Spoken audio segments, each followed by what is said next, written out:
Beige colour की cargo और white colour की टी शर्ट पहने निक्की अपनी जेठानी के कमरे में आती है। दिन है सुहाना, आज 6 तारीख है शॉपिंग पे जाना, आज 6 तारीख है। अच्छा गा रही है, बहुत अच्छा गा रही है, पर ये गाना है किसका? जरूर अरिजीत सिंह का होगा। मेरा गाना है ये। अच्छा, बाकी निकी तेरे में ये भी टैलेंट है, मुझे तो पता ही नहीं था। वैसे इतना सच सवर कर जा कहाँ रही है तू? हे भगवान, आपको कुछ बताना अपने सिर पर पत्थर मारने जैसा है भाभी। आज 6 तारीख है, मम्मी जी के साथ हम दोनों को शॉपिंग पर जाना था। शायद आप भूल गई हैं कि हर 3 महीने में हमारी किस्मत का ताला यूं यूं यूं खुलता है और मम्मी जी हमें शॉपिंग पर लेकर जाती हैं। 6 तारीख भी हो गई, पता भी नहीं चला है। अब कपड़े तो मैंने ठीक ही पहन रखे हैं, बस बालों को कंघी कर लेती हूँ, फिर चलते हैं। रिक्शा पर बैठी लीला लाल चमचमाती साड़ी में बिल्कुल तैयार थी। निक्की भी अपनी स्कूटी का हैंडल पकड़े रेडी थी और जैसे ही सोनी बाहर आकर स्कूटी में बैठती है, तीनों की पलटन शॉपिंग के लिए निकल पड़ती है। जितनी हो सके उतनी चीजें उठा लीजिएगा भाभी, फिर बाद में 3 महीने बाद ही मौका मिलेगा। तो पिछली बार जो चीजें आई थी उसमें से ही बड़ी चीजें बची हुई है, इस बार तो शॉपिंग की जरूरत भी नहीं थी। अरे ठीक है ना, फिर मैं स्कूटी रोकती हूँ, आप इधर ही उतर जाइए, मैं और मम्मी जी चले जाते हैं। हद करती हैं भाभी, एक तो एक होकर बैठी हैं आप, ऊपर से मेरा कान खा रही सोलन। मैंने हमेशा आपका भला ही किया है, साड़ी से सूट तक का सफर आपका मेरे ही कारण पूरा हुआ है। जो कह रही हूँ मान लीजिए, जो मिले उठा लीजिएगा। वैसे भी आपको क्या ही मतलब है, पैसे हमारे थोड़ी ना लग रहे हैं, मम्मी जी के लग रहे हैं। निकी स्कूटी की स्पीड बढ़ाती है और सभी पहुंच जाते हैं मॉल।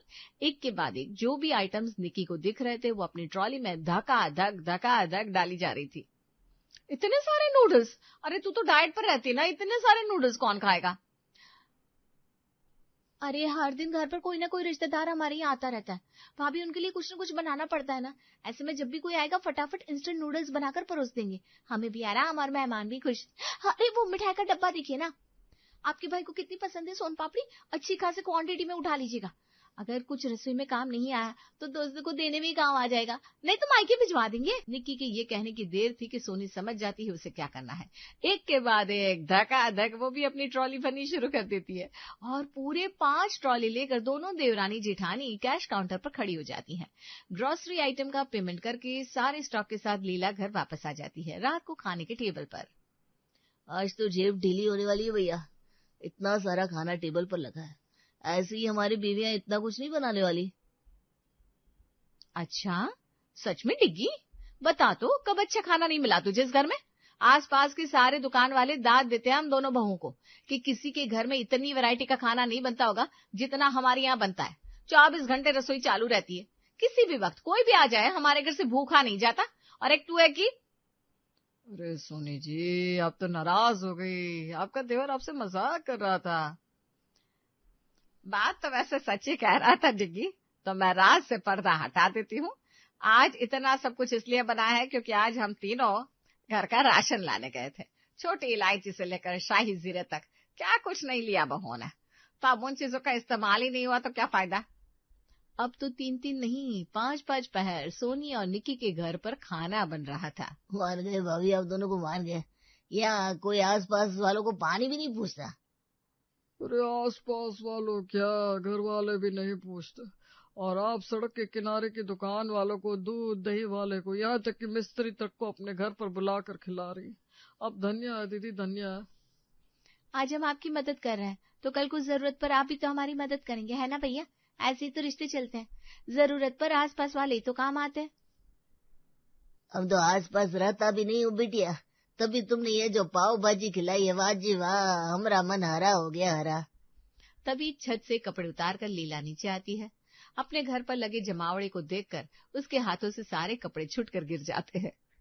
ये किन मर्दों को बुलाकर बिठा रखा है तुम लोगों ने?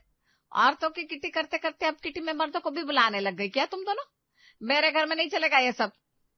नहीं माँ जी, आप ये क्या कह रही हैं?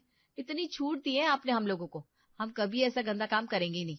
ये तो आसपास वाले भैया है, ये हमारे दूध वाले चाचा, वो मिंटू जिसने हमारे घर की पाइप बनाई थी, यही जान पहचान के है सब। हमने सोचा सभी को खाना बनाकर खिला दे। और ये तो सामने की दुकान वाला लगता है ना। हाँ ठीक है, लोगों का पेट भरना अच्छी बात होती है, ऐसे घर का अनाज भी हल्का होता है, पर जरा देख कर। अच्छा बहू, अब मैं कमरे में जा रही हूँ, शुरुआत के 1 हफ्ते तो लगातार ये ड्रामा चलता ही रहा। कभी सहेलियों को बुलाकर खिलाना, तो कभी मायके में कुछ बनाकर भेजना। ऐसे ही 1 हफ्ता बीतते ही अलग अलग डिशेस बनाने का सारा जज्बा हवा हो जाता है। भाभी, चूहे ने फिर से आटे का पैकेट काट दिया। अरे ये तो होना ही था, रसोई में इतना ज्यादा सामान बिखरा पड़ा है, वो भी जैसे तैसे। चूहों को तो सिर्फ गंध चाहिए होती है, हर चीज को एडजस्ट करना पड़ेगा। एडजस्ट से याद आया, अरे माँ जी की कोई दूर की बहन आ रही है, वो तो होटल के खाने के साथ एडजस्ट नहीं कर सकती, तो यही खाएगी। तो उनकी खाने की जिम्मेदारी तुझे लेनी होगी निक्की। ये रोज रोज अब खाना बनाने का काम मुझसे नहीं होता, और साथ में कुछ मीठा बनाना भूलना मत। अरे चिल भाभी, इसके पहले जब हम सब शॉपिंग पर गए थे तो मैंने रेडी टू मेक आइसक्रीम, मिठाई, इडली और ऐसी कई चीजों के पैकेट ले लिए थे। ये 5 मिनट में गुलाब जामुन, ढोकला और नमकीन बनाकर सामने रख दूंगी। अब समझ में आया मैं क्यों लेती रहती हूँ एक्स्ट्रा सामान। जितना ज्यादा सामान उतना ज्यादा अच्छा। सच में निक्की, अगर तू ना होती तो पता नहीं मेरा क्या होता। कुछ दिनों बाद लीला की दूर की बहन उसके साथ बाहर हॉल में बैठी हुई थी। निक्की आराम से किचन में जाती है और जैसी रेडी टू मेक मिठाई के पैकेट को काटने जाती है, उसकी नजर एक्सपायरी डेट पर पड़ती है। ओहो, ये तो 1 महीने पहले ही एक्सपायर हो चुका है। कोई बात नहीं, मीठे में कोल्ड ड्रिंक पिला दूंगी। फिलहाल ढोकले बना लेती हूँ, फिर गर्मा गर्म पकौड़े उतार दूंगी। निक्की फिर से ड्रॉर चेक करती है। अरे बाप रे, इतनी सारी चीजें ठूस ठूस कर भर रखी है कि जरूरत के वक्त चाय पत्ती भी ना मिले। वो तो अच्छा है आटा दाल चावल में सामने रखती हूँ, वरना रोटियों का रोना ही मच जाए। तभी निक्की को एक पैकेट में बेसन दिखता है। निक्की पहले बेसन को सूंघती है, फिर थोड़ा सा बेसन हाथ में लेती है। इसमें तो गांठें पड़ गई है। बताओ, जब बेसन खराब हो चुका था तो उसे हटा देना चाहिए था। मतलब कि अब पकौड़े तो बन नहीं पाएंगे। कम से कम रेडी टू मेक इडली और ढोकले का जो पैकेट लेकर आई थी वो दिख जाए बस। निक्की को वो पैकेट कहीं भी नहीं दिखता, और दिखता भी कैसे, रसोई को उसने किसी राशन वाले की दुकान की तरह भरकर जो रखा था। आखिर में निक्की मीठे मिक्सचर के साथ मैगी बनाकर लीला के सामने परोस देती है। 7-8 साल के बच्चों के भी जन्मदिन की पार्टी पर इससे ज्यादा नाश्ता परोसा जाता है लीला। तेरी बहू ने तो हद पार कर दी बेइज्जती करने की। अगर उसे खिलाने का मन नहीं था तो सामने बोल देती लीला। अरे नहीं नहीं जीजी, आप गलत समझ रही हैं। मेरी बहू ऐसी नहीं है, ये तो आस पड़ोस वालों को भी बुला बुला कर खिलाती है। कामचोर नहीं है मेरी बहू है, इस बात को तो मैं मानूंगी नहीं। मैं अभी जाकर देखती हूँ रसोई में सरप्राइज रखा होगा कुछ। लीला जैसी रसोई के अंदर जाती है, चारों तरफ बिखरी हुई रसोई और फैले हुए राशन को देखकर उसकी आंखें बड़ी बड़ी हो जाती है और वो घूर कर निक्की की ओर देखती है। भाभी, सोन पापड़ी के पैकेट लेकर आई थी मम्मी जी, पर मिले नहीं। बेसन में गांठें हो गई थी और रेडी टू मेक वाले पैकेट्स एक्सपायर थी। तो ये 3 महीने का भर भर कर स्टॉक रखने वाला आइडिया लाया कौन था? तुम्हें लेकर आई थी ना? नहीं मम्मी जी, एक बार जाएंगे, भर भर कर स्टॉक लाएंगे, जितना ज्यादा हो सकेगा उतना स्टॉक रखेंगे। मैंने मना नहीं किया था कि उतना ही लाओ जितना संभाल सको। यह ख्याल रखा तुमने? बाहर जीजी बैठी हुई है और उन्हें एक मिठाई भी नहीं परोसी। अब मैं जाकर पास के हलवाई से नाश्ता लेकर आती हूँ। बेचारी जीजी जो 2-4 दिन का सोचकर आई थी, वो एक पहर रुक कर ही वापस लौट जाती है और रात को खड़ी हो जाती है घर की दोनों बहू की खटिया। हो गया लीला जी, पिछले 2 घंटे से आप इन दोनों को लगातार सुना रही हो। अब तो गलती समझ में आ गई ना तुम दोनों को? इतना ज्यादा भी राशन लेकर मत आओ जिसे तुम संभाल ना पाओ। माफ कीजिएगा बाबूजी, मेरी गलती हो गई, मैंने निक्की की बात सुन ली। इस घर की बड़ी बहू मैं हूँ, अब मैं बताऊंगी क्या करना है और कैसे। यहाँ लोग दूर दूर से बाजार में सामान लेने आते हैं, और भगवान ने तो हमारा ससुराल भी सड़क के किनारे दे रखा है। हमें किस बात की दिक्कत है? 2 मिनट में सामान घर पर आ जाएगा। अब से रसोई में कोई भी एक्स्ट्रा सामान तू नहीं रखेगी निक्की, समझी? निक्की समझ गई माँ जी, अब आप उसे माफ कर सकती हैं। और अगली सुबह से रसोई की सफाई शुरू हो जाती है। ये क्या पसारा है? पहले रसोई को भर रखा था, अब पूरे हॉल में राशन से भर दिया। यह देखो, जहां तहां चूहे भाग रहे हैं, चींटियां चल रही है। ऐसे तो पूरे घर में चूहे भर दोगे तुम दोनों। माँ जी, सफाई के पहले एक बार गंदगी तो होती है ना, शाम तक सब साफ हो जाएगा, ये मेरा वादा है। सारे एक्सपायर प्रोडक्ट को हटाने के बाद सोनी बुलाती है राशन वाले भैया को। MRP का 30% दे दूंगा मैं भाभी, और ये सारा राशन ले जाऊंगा। हाँ ठीक है भैया, फिर ले जाइए। जितना जल्दी मेरा घर खाली हो उतना अच्छा। आप लोग कहीं जा रहे हैं क्या भाभी? सारा राशन ही निकाल दिया आपने। वो इसलिए भैया क्योंकि अब से हम अपनी रसोई में जरा भी एक्स्ट्रा सामान नहीं रखेंगे, और नीचे आप लोग तो है ही, एक आवाज की देर है, स्टाफ से सामान भिजवा दीजिएगा। भिजवा देंगे ना? आपको बोलने की जरूरत नहीं पड़ेगी भाभी, आपने हम लोगों को बुला बुला कर खिलाया है, स्टाफ नहीं भी रहा तो मैं खुद आकर सामान पहुंचा दूंगा। और इसी बात पर पूरे रसोई की अच्छी तरह से निक्की और सोनी मिलकर सफाई कर देती है। घर का हॉल भी क्लीन हो जाता है। राशन वाला सारा राशन ले जाता है। आप बताइए कैसी लग रही है रसोई? हाथ जाकर ढंग से रसोई दिखाई पड़ी। काफी बड़ी है हमारी रसोई तो। रसोई को साफ करने का ये निर्णय अच्छा लिया तुमने। नहीं तो क्या होता था, आधी चीज एक्सपायर हो रही थी और आधी को चूहे खा रहे थे। बहुत अच्छा काम किया, गुड। और इस तरह लीला की बहुओं का 2.0 कुकिंग वर्जन शुरू हो जाता है। पंछी बनो उड़ती फिरो मस्त गगन में। उड़ लीजिएगा भाभी मस्त गगन में, फिलहाल ना हल्दी दिख रही है ना गरम मसाला। सोनी निक्की को देखकर मुस्कुराती है और खिड़की के बाहर झांककर सामने के राशन वाले भैया को आवाज लगाती है, भैया जरा 10 ग्राम हल्दी और गरम मसाले की पाउच भिजवा देना। जी भाभी। अरे वाह भाभी, मान गए। ये तो ऑनलाइन सर्विस से भी फास्ट काम कर लिया आपने, मानना पड़ेगा। खाना बनाते बनाते अगर बीच में नमक कम पड़ गया तो बस आवाज लगाने की देर है, नमक चलकर ऊपर आ जाएगा। और इसी तरह राशन दुकान से छोटी बड़ी चीजें मंगवा कर रात का खाना तैयार होता है। अरे वाह, घर की सफाई हो भी गई। मेरी बहुएं बड़ी जल्दी काम करती है। अरे गंदगी खुद फैलाई थी तो साफ कौन करता। कभी तो हमारी तारीफ कर दीजिए मम्मी जी, कितना अच्छा आइडिया लगाया हमने पापा जी, आप विश्वास नहीं करेंगे। अब हम किचन में इतना लिमिटेड स्टॉक रख रहे हैं कि किचन में जाएंगे तो आपको लगेगा जैसे हम अभी नए नए शिफ्ट हुए हैं। सब कुछ बिल्कुल खाली और साफ सुथरा है। अब ना तो चूहों की दिक्कत ना चींटियों का खतरा। वैसे आप सभी के लिए हमने आलू टमाटर की सब्जी बनाई है और बैंगन के कोफ्ते। बस फिर लगाओ खाना, मैं जरा कपड़े बदल कर आता हूँ। पूरा परिवार खाने के टेबल पर बैठता है। घर की सारी खिड़कियां खुली थी, बाहर से ठंडी और मीठी हवा अंदर आ रही थी और सामने था लजीज खाना। आज तो खाना खाकर अलग ही मजा आ गया निकी, खाना वाकई बहुत अच्छा बना आज। हर बार तो इतना कुछ डालकर खाना बनाती थी, पर उससे ज्यादा आज खाना अच्छा लग रहा है। लगता है आप लोगों को लिमिटेड मसाले वाले खाने की आदत हो गई है। चलिए कोई ना, अब वही बन जाएगा।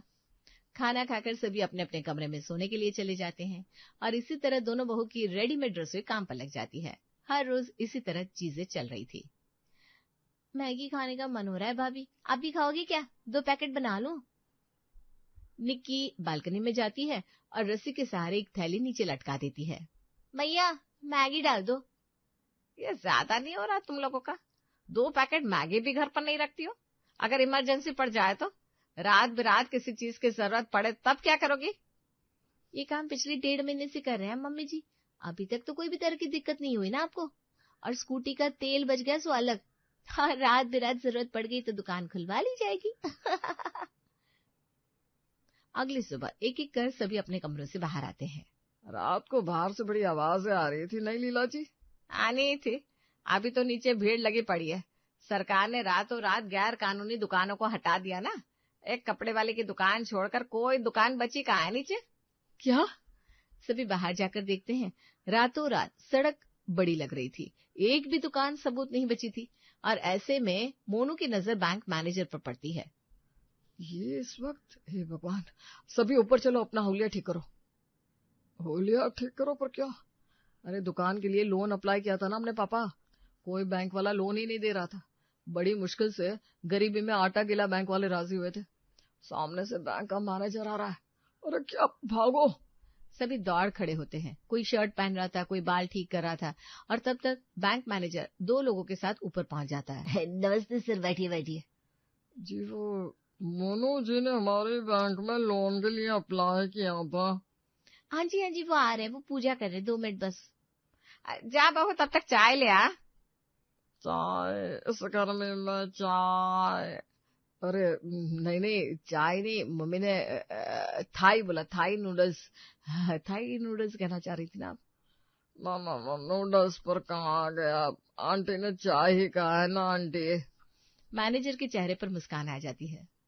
देखिए भाभी जी, चाय के तो हम भी शौकीन है, और इतने शौकीन के एक कप से नहीं होगा। 1 गिलास पर पिलाइए चाय, फिर आराम से पेपर्स दिखाता हूँ मैं।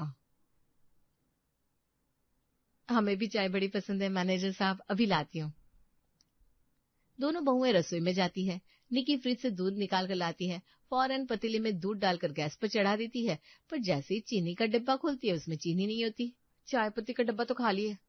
यहाँ चीनी का डब्बा भी खाली है, अब चाय कैसे बनेगी भाभी? आपको कम से कम ज्यादा क्वांटिटी में चीजें मंगवानी चाहिए थी ना।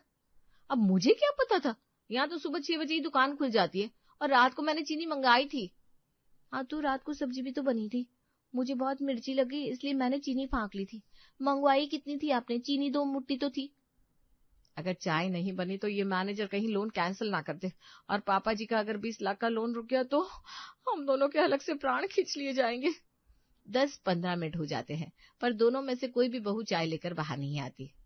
अब चाय आ ही रही होंगी मैनेजर साहब, वो क्या है ना, हमारे यहाँ कोरी चाय नहीं परोसी जाती है, साथ में पकौड़े शकौड़े की तैयारी कर रही होगी। बड़ा शौक है मेरे भाई की मिसेस और मेरी बीवी को मेहमानों को अलग अलग तरह के खाने खिलाने का। बोले यहाँ देखिए मैंने मोनू जी और लक्षण नहीं लग रहे आपकी मिसेस को मुझे चाय पिलाने के। अगर चाय नहीं पिलानी थी तो आप लोगों को बात छेड़नी नहीं चाहिए थी, क्योंकि अगर रसोई में कुछ भी बन रहा होता तो स्मेल बाहर तक आती है। तुम दोनों बताओ, तुम लोगों को स्मेल आ रही क्या? नहीं सर, नहीं सर, कब चाय पिलाने की हैसियत नहीं है आपकी। लोन लेने के बाद कहाँ से चुका पाएंगे? लोन लेकर बैठ जाते हैं यार, फिर हम लोग आपके घर के चक्कर काटते रहते हैं, और मेरे थ्रू लोन जाएगा तो ये टेंशन मेरे सर पर रहेगी। वही 20 लाख रुपए कोई छोटी अमाउंट थोड़ी ना है। मैनेजर का पारा इतना हाई हो जाता है कि वो बिना लोन सैंक्शन किए वापस चला जाता है। यही कहती थी मैं कि कुछ तो स्टॉक रखो, रसोई में इस तरह मरुभूमि की तरह खाली रसोई नहीं रखता है। पर तुम दोनों तो पूरी तरह नीचे की दुकानों पर डिपेंड हो गई थी, कभी लाना है तो इतना ज्यादा राशन लाना है और नहीं तो कुछ भी नहीं लाना। इन सब की बात निक्की और सोनी के घर पर अच्छा खासा कलेश होता है, और वो दोनों समझ जाती हैं कि किसी चीज पर भी बहुत ज्यादा डिपेंडेंसी अच्छी नहीं होती, और दोनों रसोई में जरूरत के हिसाब से 15-20 दिन का राशन रखना शुरू कर देती हैं।